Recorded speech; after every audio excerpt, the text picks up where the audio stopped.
Assalamualaikum. Assalamualaikum warahmatullahi wabarakatuh. Alhamdulillah.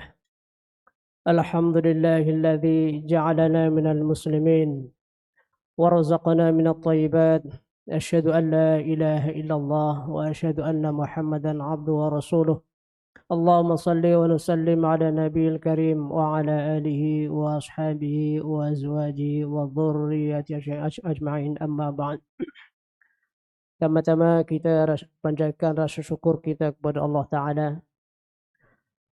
Alhamdulillah, dengan kurnianya, dengan hidayahnya, dengan inayahnya, kita boleh sama-sama hadir ke surah untuk berjamaah di surah Haji Maksum ini. Dan seterusnya ada waktu yang terluang di antara maghrib dengan isya ini. Maghrib dengan isya ini adalah waktu yang amat diberkahi, amat yang berberkat. Sebab apa? Dalam kitab Ta'limul Ta'lim disebut orang yang belajar di antara waktu maghrib dan isya adalah waktu yang sangat-sangat dituntut. Dan selawat salam buat junjungan Nabi besar Muhammad SAW yang senantiasa kita harapkan syafaatnya di yaumil qiyamah insyaallah. Tuan-tuan yang dirahmati Allah sekalian, dalam malam ini sebetulnya jadwalnya Ustadz Dr. Siddiq Arifin untuk mengisi kuliahnya, oleh kerana beliau masih di luar negara, jadi saya suruh menggantikan, bukan disuruh lah, dia dibagi peluang saya untuk gantikan daripada pihak surah ni, suruh isilah kekosongan ni. Mudah-mudahan kekosongan ni saya akan isi dengan rawatan Islam. Mudah-mudahan dengan rawatan Islam ni kita jadi sedikit memahami tentang rawatan Islam, yang mana rawatan Islam dia lain daripada rawatan-rawatan yang macam rawatan tradisional, atau dengan bahasa yang mudah biasanya dikatakan bomoh ke apakah lah, lebih kurang bahasa Melayu kita macam tu. Jadi kita rawatan Islam ni dia lain daripada rawatan-rawatan tradisional. Ciri-ciri rawatan Islam biasanya tuan-tuan kalau berubat di mana-mana tempat, walaupun dia bacaan Quran dia mula-mulalah, biasanya pesakit dia akan jumpa perawat, dia akan bacaan dengan terang, jelas, tak ada istilah ayat yang komat kamit yang tak jelas sebutannya, atau ayat yang kita tak faham maknanya. Jadi dalam rawatan Islam ini kena terang, satu. Yang keduanya, dia tak akan sebut upah atau mahar atau biasa disebut pengeras. Kalau ikutkan rawatan Islam Darul Syifa, Tuan Guru almarhum Tuan Guru Datuk Harundin disebut tak ada istilah pengeras walaupun seputir beras. Jadi jelas tak ada istilah pengeras. Jadi kalau ada pengeras, maknanya bukan rawatan Islam. Itu yang jelas. Sekiranya ada pihak pesakit yang memberi hadiah, boleh diterima, tapi jangan disebut istilah pengeras. Sebab apa? Dalam hadis yang diriwayatkan oleh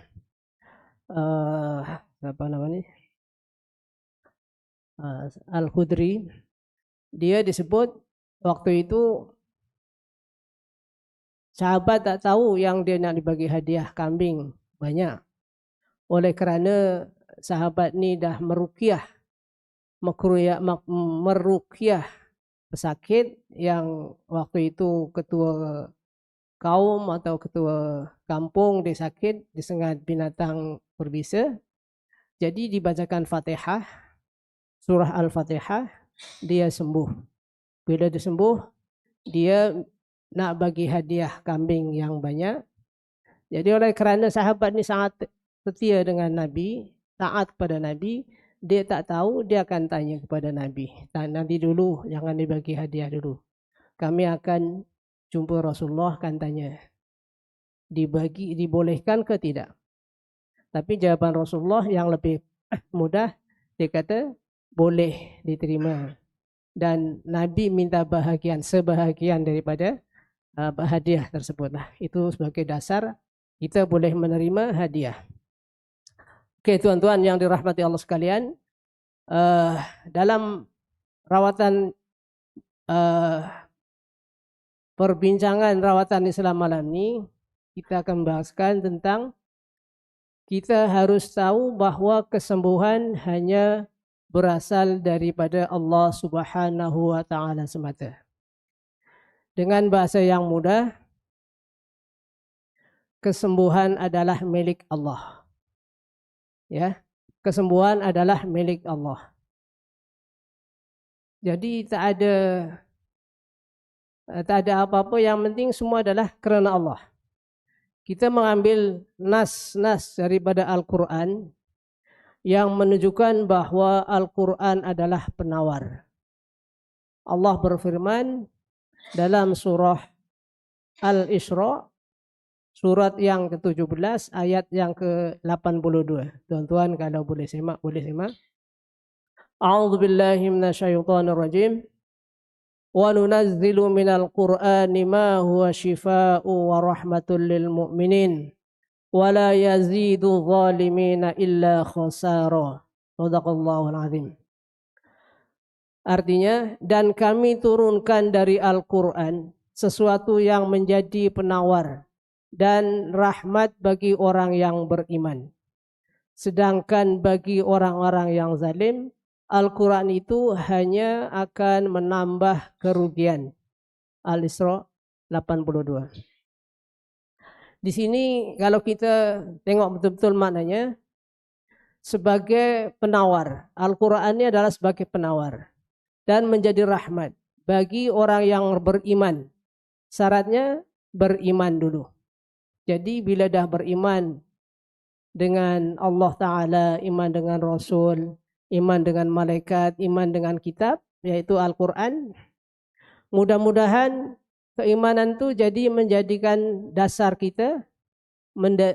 Quran ini akan menjadikan dasar kepada kita sebagai penawar atau penyembuh, syifa'u wa rahmah.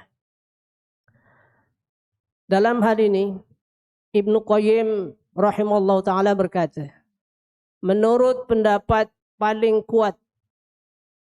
yang paling kuat, yang paling ramai, huruf min wa nunazzilu minal Qur'an ini dalam ayat ini berfungsi untuk menjelaskan jenis, macam-macam jenis penyakit, macam-macam jenis obat, contohnya macam itulah.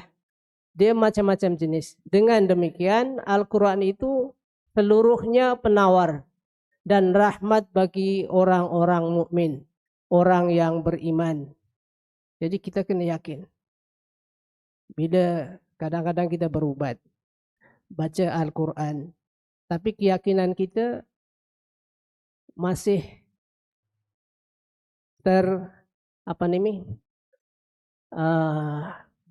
masih kurang mantap lah. Keimanan kita kurang mantap. Bacaan kita pun macam kurang yakin.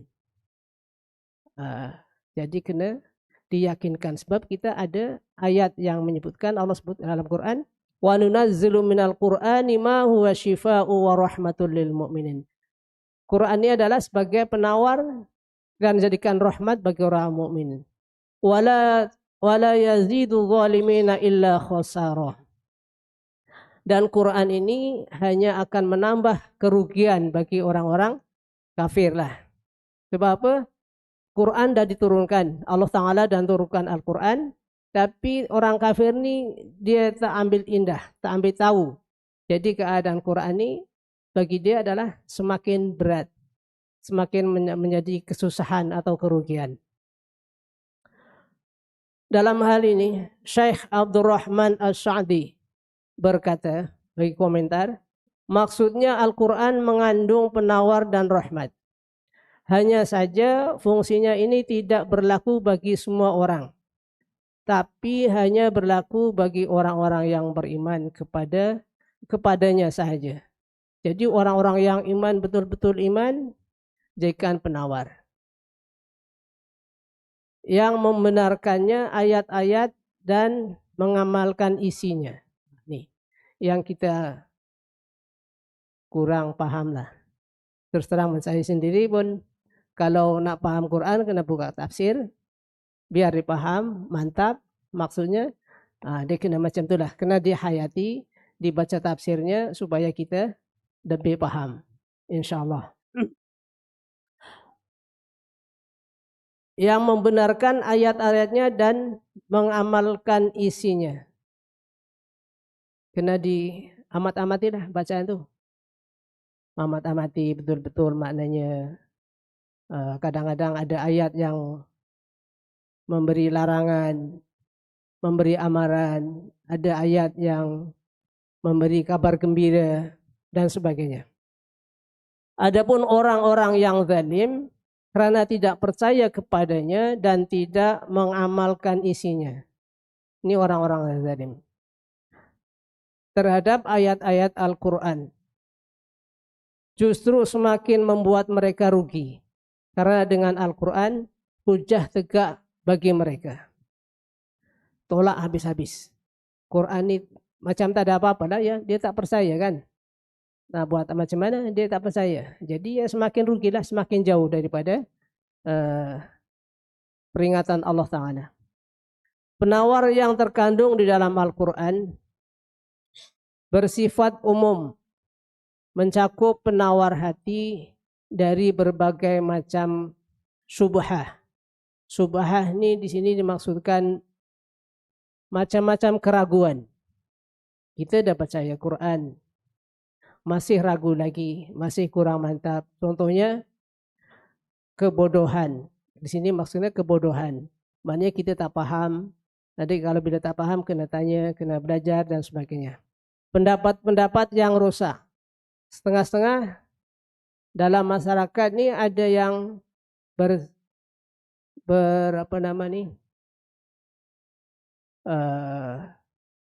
berselisih faham. Berselisih faham, bila berselisih faham menjadikan kerusakan atau penyimpangan yang buruk dan maksud yang hina. Kerana Al-Quran bersifat ilmul yakin yang melenyapkan segala subhah dan kebodohan, nasihat dan peringatan yang melenyapkan segala syahwah yang menyalahi perintah Allah. Maksudnya macam itulah. Jadi kadang-kadang dalam masyarakat ini ada yang berselisih faham, sepatutnya dia kena merujuk kepada Al-Quran. Sedang rahmat yang terkandung di dalam Al-Quran adalah sebagai sebab dan wasilah yang mendorong untuk meraih rahmat yang ketika diamalkan dan diterapkan oleh seorang hamba, ia merahmati kebahagiaan abadi dan pahala yang disegerakan di dunia maupun yang ditunda di akhirat. Seperti itulah tabiat manusia sebagaimana adanya kecuali bagi mereka yang diberi petunjuk oleh Allah Subhanahu wa taala. Ini sebab yang pertama. Contohnya ya, saya nak bagi satu amalan untuk merawat sakit kepala. Ambil daripada Al-Quran. Mudah-mudahan Quran ini jadi penawar kepada kita. Yang pertama, kita macam biasa baca Fatihah dulu. Baca Fatihah, kebetulan terus baca solawat. Apa-apa solawat lah. Solawat tafrijiyah boleh. Solawat nariyah boleh. Solawat tibil qulub pun boleh. Atau solawat yang pendek lah, yang tuan-tuan agak-agak mudah. Allahumma sholli ala Muhammad wa ala ali Muhammad pun boleh. Tapi saya dulunya salawat tibil qulub. Kemudian baca 3 kul huwallahu ahad, kul a'udzu birabbil falaq, kul a'udzu birabbin nas. Tambah ayat kursi. Yang seterusnya baca dalam surah Al-Waqi'ah kalau tak silap ayat 19 ke 29. La yusadda'una anha wa la yunzifun. Mungkin tuan-tuan sudah banyak yang hafal, insyaallah boleh banyak hafal. Saya cek dulu ayat nomor berapa. Surat Al-Waqi'ah ayat ke-19. La yusadda'una anha wa la yunzifun. Betul. Ayat nomor 19. Tuan amalkan macam yang tadi saya sebut, baca Fatihah, baca selawat, baca 3 kul, bayat kursi, pegang kepala, la yusadda'una anha wa la yunzifun, tarik 7 kali. La yusadda'una anha wa la yunzifun. Dengan betul-betul dengan keyakinan yang tinggi kepada Allah Ta'ala, mudah-mudahan sakitnya hilang. Sekiranya itu ada gangguan, insya Allah dengan izin Allah dia pun akan pergi. Tarik. La yusadda'una anha wa la yunzifun 7 kali. Seloknya kalau ada air macam ni, buka penutup, baca, tiup dulu, baru la yusadda'una anha wa la yunzifun 7 kali, terus tiup. Minum, bismillahirrahmanirrahim, baca selawat, sapukan, insyaallah. Minum sikit, sapukan. Mudah-mudahan jadi asbab untuk menghilangkan sakit kepala. Sebab hari itu saya ada janji, insyaallah kalau saya ada masa, ada waktu, saya akan bagi sikit-sikit lah. Yang bulan lepas saya bagi untuk anak menangis malam.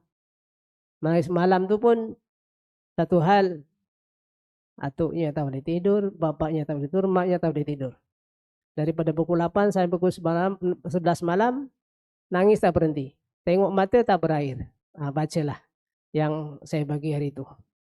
Ya, insyaallah mudah-mudahan hilanglah gangguan tu. Sekiranya itu gangguan, biasanya di gangguan, bukan biasa-biasa. Setakat kalau anak dia menangis malam, kalau anak menangis biasanya sama ada lapar atau dia demam. Kalau dia demam, dia nangis. Dia lapar, dia pun nangis. Jadi sebab dia tak boleh bercakap. Bercakap dia tahunya menangis. Nangis je lah dari malam. Tapi sekiranya itu demam, mudah-mudahan itu sebagai penawar. Sebab yang dibaca Al-Quran. Kita niatlah, ya Allah, sembuhkanlah. Sebut nama pun boleh, tak sebut nama pun boleh. Kalau nak sebut nama pun boleh, tak ada masalah. Ya Allah, sembuhkanlah cucu saya, siapa Muhammad ke siapa ke, baca. Tiup. Ada air suruh minum, kalau tak boleh minum pun sapukan pun boleh, insyaAllah. Sama juga tadi yang sakit kepala. Baca Fatihah, sulawat, 3 kul, ayat kursi, baca la yusadda'una anha wa la yunzifun, sekali tarik, buang. Isyarat kita buanglah, mudah-mudahan penyakit itu hilang. Sebab penyakit pun makhluk, ya, makhluk Allah Ta'ala. InsyaAllah kalau ada gangguan setan jin, dia pun makhluk, insyaAllah dia pun pergilah. Kalau tuan-tuan boleh hafal, bagi amaran.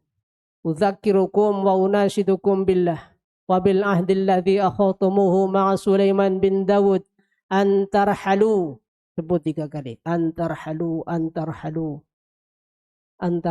andirina, dari rumahku atau dari jasadnya si fulan, sebut, tarik, buang. Itu perjanjian antara jin dengan Nabi Sulaiman. Sebab rakyat Nabi Sulaiman termasuk jin setan, termasuk raja dia akan tahu. Walaupun jin baru lahir, dia akan kenal Nabi Sulaiman. Walaupun Nabi Sulaiman dah tak ada, dia kenal. Sebab saya pernah rawat, dia mengakulah, tapi wallah alam, dia mengakunya, dia kata saya baru 8 tahun. 8 tahun saya cakap, kamu 8 tahun dah kacau manusia, engkau masih merangkak lagi. Dia kata, apa Ustaz? Saya jin lah. Kenapa Ustaz cakap saya merangkak? Iyalah, lumrah manusia ni 8 bulan, mana boleh berlari. Saya jin lah Ustaz, bukan manusia. Saya dah boleh masuk badan orang. Oke, kamu keluar. Saya tanya, kamu kenal Nabi Sulaiman tak? Kenal. Apa tak kenal? Saya kenal. Dia macam tu.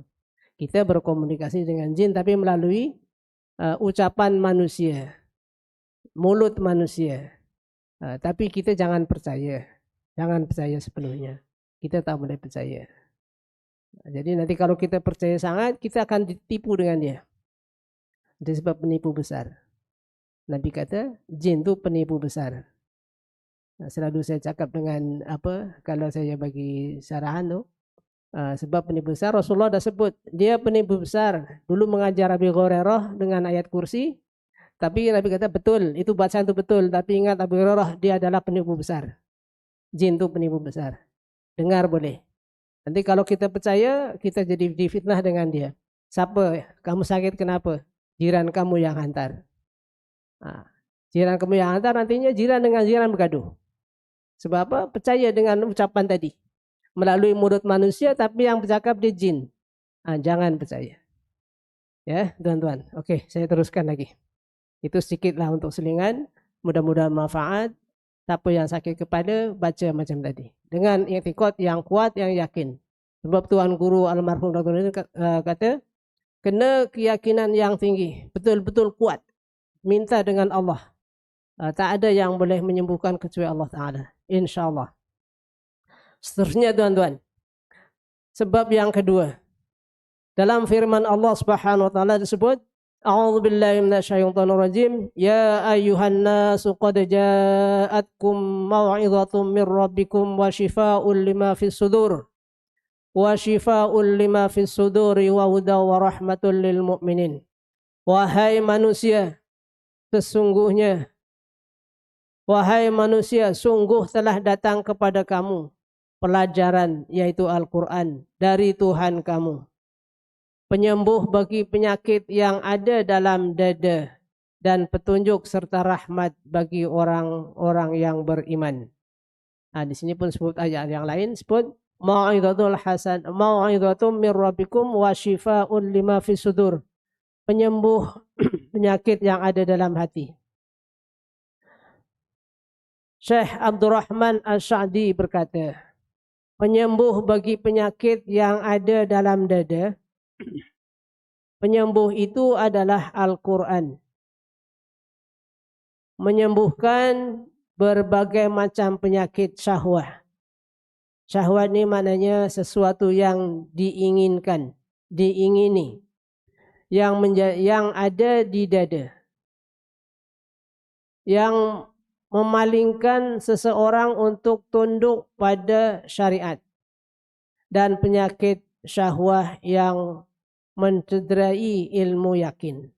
Kerana nasihat, dorongan dan peringatan, janji dan ancaman yang ada di dalam Al-Quran mengharuskan seorang hamba untuk berharap dan takut kepada Allah Subhanahu wa taala. Jadi bila ada mau'izah, petunjuk ini langsung daripada Allah Taala, kita kena berfikir, merenung. Ini Allah yang suruh, ini Allah yang perintah, ini Nabi yang suruh, ini Nabi yang perintah, ini Allah yang melarang, Allah yang mencegah.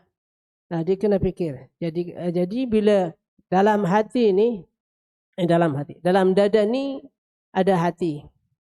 Jadi macam-macam hasutan setan. Bila kita ingat perintah Allah, ya Allah, maknanya kita ada ketakwaan dalam hati kita, ingat perintah Allah, larangan Allah, jadi insyaAllah sebagai mau'izah, sebagai penawar hati. Contohnya hasad, dengki ke apa ke, nak mengumpat orang ke, ingat, oh ini tak boleh, ini tak boleh.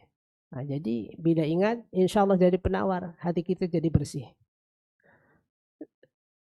Lima fis sudur wa huda wa rahmah, jadi petunjuk dan menjadikan rahmat. Oleh kerananya ketika telah muncul dalam dada keinginan berbuat baik dan takut melakukan perbuatan buruk, lalu keduanya terus berkembang kerana makna-makna Al-Quran yang terus datang menghampiri dada dan hati. Itulah. Bila kita ingat Al-Quran, dibaca maknanya macam mana, dalam hati kita berfikir terdetik. Oh, ini tak boleh. Bila nak membuat kebaikan, teruskanlah kebaikan. Sebab kalau bertangguh, biasanya jadi ada hasudan. Setan ni melihat kita, kita tak suka bila kita buat kebaikan. Sebab apa? Musuh kita. Musuh supaya kita terjerumus kepada hasutan dia. Dia tak akan rela, tak akan ridho, tak akan setan ni tak boleh kita ni nak masuk ke surga supaya kita ikut dengan bujukan dia. Dia akan supaya kita hidup sama di dalam neraka. Maka hal itu akan mendorong si hamba untuk mendahulukan keinginan Allah daripada keinginan diri sendiri. Maknanya mengutamakan perintah Allah. Allah yang menghendaki macam mana, dia akan mengikuti perintah yang Allah perintahkan. Keinginan diri sendiri diabaikan dulu. Nantilah. Kepentingan pribadi tangguh dulu. Dan apa yang diridhai Allah Subhanahu wa taala lebih ia sukai daripada keinginan syahwat diri sendiri. Contohnya lah, contoh. Seorang sakit bila sakit ni, ramai yang kurang usul periksa, kurang teliti, kurang diamat-amati. Bila kita sakit, orang kata sana boleh mengubat, sana boleh mengubat, tapi tak usul selidik dulu. Rupa-rupanya sampai sana dah menyalahi syarak. Menjadi syarat macam mana?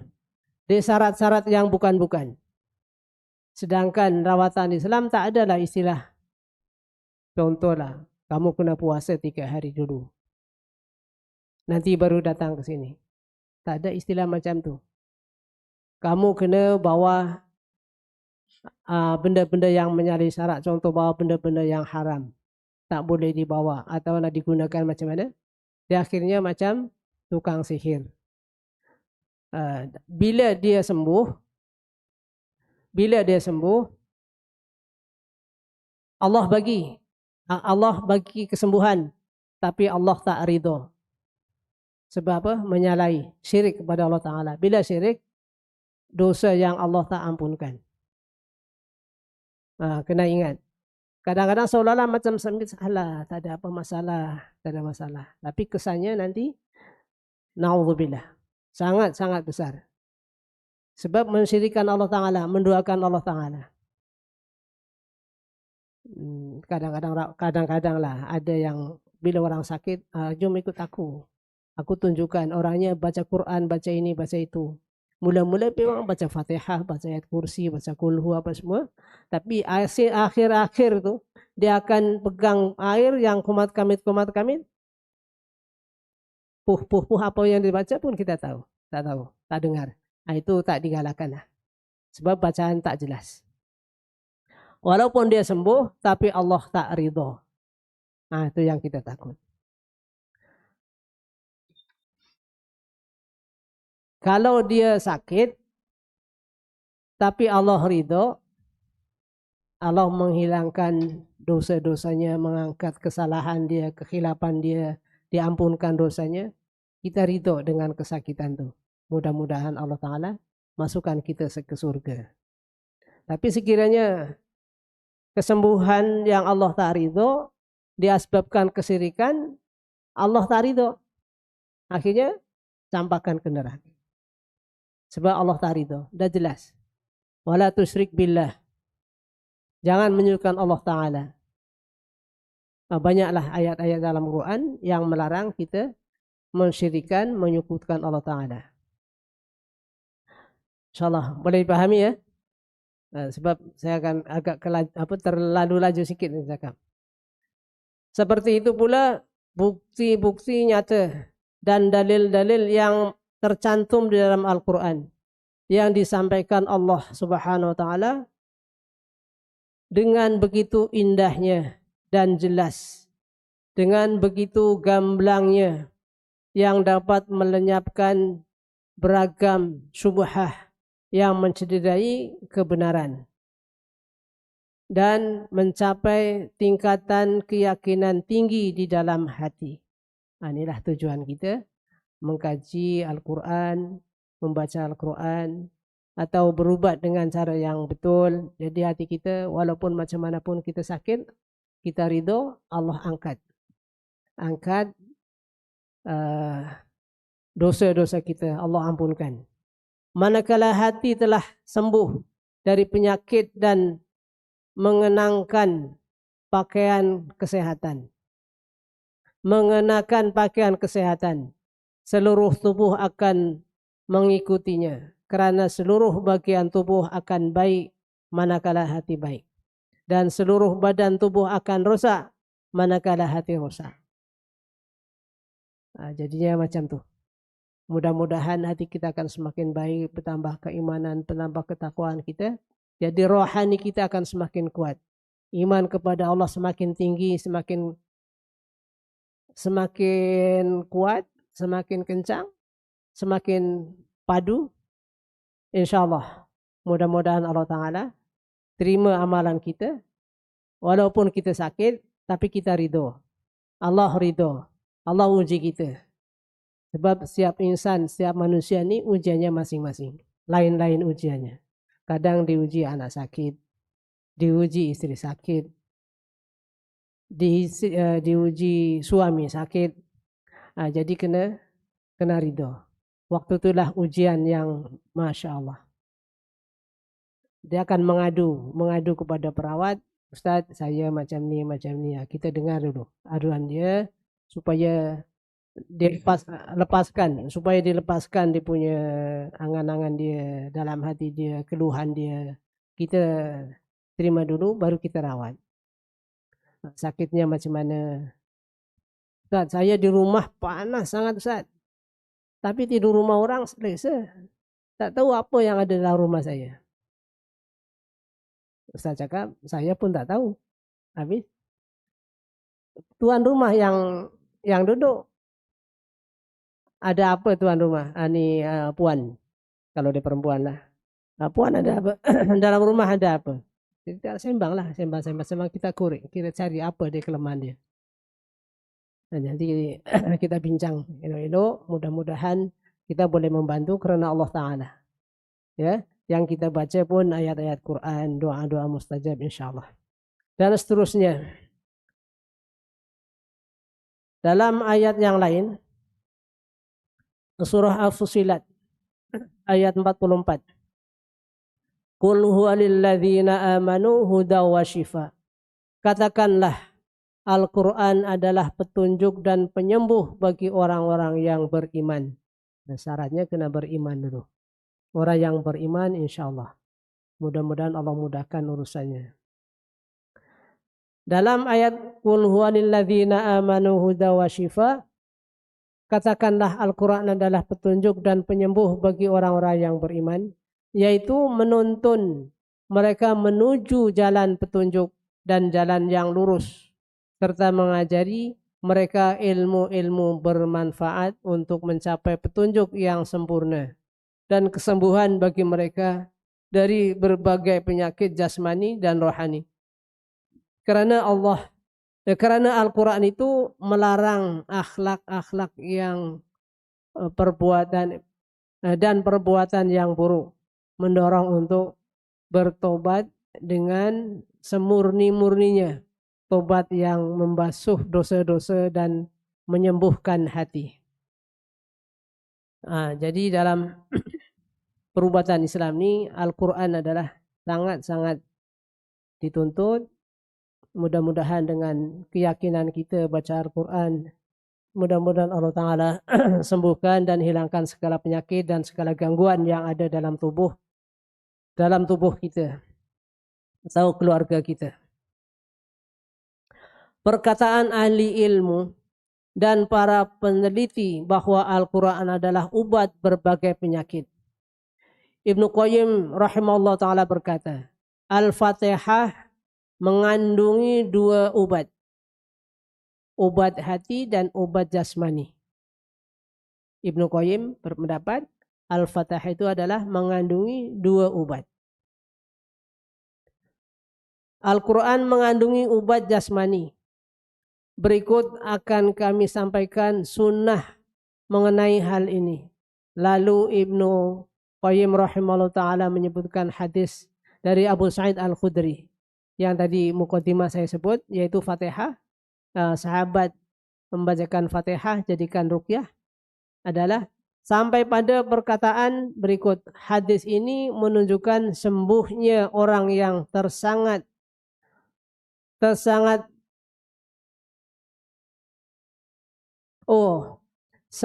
sembuhnya orang yang tersengat hewan berbisa dengan dibacakan Al-Fatihah kepadanya, sehingga bacaan Al-Fatihah tadi tidak lagi memerlukan obat. Bahkan mungkin juga bacaan Al-Fatihah mencapai titik kesembuhan yang tidak bisa dicapai oleh obat. Padahal orang diobati tersebut tidak bisa menerima pengobatan yang diberikan. Karena mungkin penduduk kampung tersebut adalah orang-orang non-muslim, maknanya bukan orang Islam. Atau mungkin pula mereka ini orang yang kikir kedekut. Ini pengarang ini pengalih bahasa ini adalah orang Indonesia nih yang mengalihkan bahasa asal kitab nih. Orang-orang yang kikir dan tercela. Kikir ini adalah kedekut. Lantas bagaimana halnya jika orang yang diobati biasa menerima pengobatan bacaan Al-Fatihah? Nah, jadi dengan Al-Fatihah saja insya Allah dia boleh mengobati penyakit jasmani dan rohani dengan keyakinan yang tinggi. Kita amat-amati iyyaka na'budu wa iyyaka nasta'in ya Allah. Kepada Engkau lah aku menyembah ya Allah, dan kepada Engkau lah aku minta pertolongan. Sebut banyak kali, ulang-ulang kali, iyyaka na'budu wa iyyaka nasta'in. Iyyaka na'budu wa iyyaka nasta'in. Kita munajat betul, minta dengan Allah Ta'ala, pegang kepala. Mudah-mudahan penyakit itu hilang, gangguan pun hilang. Kiranya itu klinikal, insya Allah, dengan izin Allah. Dia pun mendengar, penyakit itu pun mendengar. Dengan izin Allah dia akan sembuh, dia akan lari. Asy-Syaukani berkata, ahlul ilmi berbeda pendapat terkait manakala keberadaan Al-Quran sebagai obat. Ada dua pendapat dalam hal ini. Pendapat yang pertama, Al-Quran adalah obat hati. Bentuk pengobatannya adalah dengan lenyapnya kebodohan dan keraguan, serta melenyapkan tabir penghalang yang menutup hal-hal yang menunjukkan keberadaan Allah Ta'ala. Dengan kita mengamati Al-Quran, mengkaji Al-Quran, membaca Al-Quran dengan maknanya, insya Allah boleh mengobati hal-hal yang meragukan dalam diri kita. Pendapat yang kedua, Al-Quran menyembuhkan penyakit lahiriah melalui ruqyah, bacaan perlindungan dan semacamnya. Namun bisa saja mengartikan obat yang dimaksudkan untuk dua makna sekaligus. Ini termasuk dalam pengertian keumuman majaz atau mengartikan lafaz mustarok atau dua makna. Dua makna ini digabungkan jadi satu. Jasmani dan rohani. Yang penting keyakinan kita semakin baik insya Allah.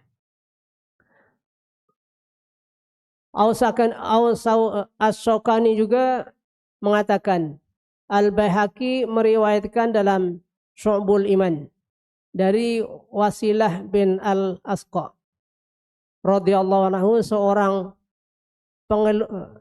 seseorang mengeluhkan sakit tenggorokan kepada Nabi SAW. Lalu beliau bersabda, di dalam Al-Quran ada 2 obat, Al-Quran dan madu. Al-Quran adalah obat untuk penyakit yang ada di dalam dada.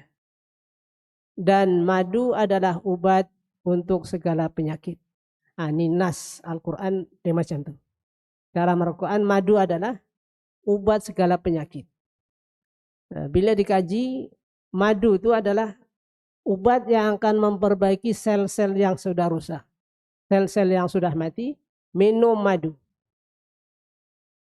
Caranya minum madu macam mana tuan? Madu ambil dengan sudu plastik, jangan besi. Jangan dengan besi, sudu besi. Dengan sudu plastik, ambil kacau dengan air suam. Minum. Niat, minta dengan Allah kesembuhan. Baca apa yang kita patut, yang kita boleh baca. Fatihah ke selawat ke, minta kesembuhan daripada Allah Ta'ala. Niat, kena disebut. Ya Allah, dengan ikhtiar ini mudah-mudahan hilang segala penyakit. Ini Quran yang sebut.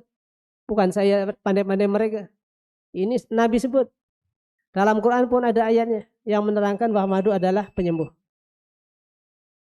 Ya, insyaallah ini dah waktu Isya, rasanya dah sampai sini dulu.